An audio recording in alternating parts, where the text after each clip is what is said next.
عمرك حسيت انك وقعت مش قادر تكمل؟ الدنيا جت عليك، كل البيبان مقفولة. جربت تروح لربنا؟ لان باب ربنا ما بيتقفلش. ربنا سمعك وشايفك وحاسس بيك. ربنا عارف اللي انت بتمر بيه اكتر من نفسك.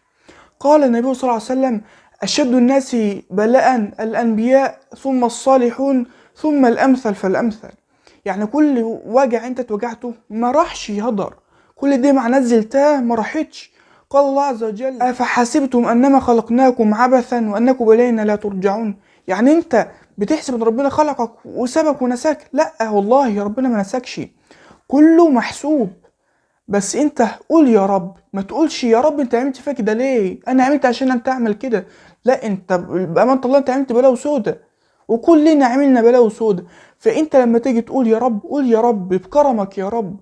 يا رب، يا رب انا ما اقدرش على كده، يا رب، يا رب، يا رب البلاء اشتد عليا، يا رب هون عليا. ما تقولش يا رب انت عملت فيا كده ليه. لا لا، مش كده، غلط، كده غلط. تمام. فانت ادعي وصلي. قال النبي صلى الله عليه وسلم: إذا حزبه أمر فزع إلى الصلاة. فأنت صلي وادعي ويا رب، وإن شاء الله تفرج. تمام.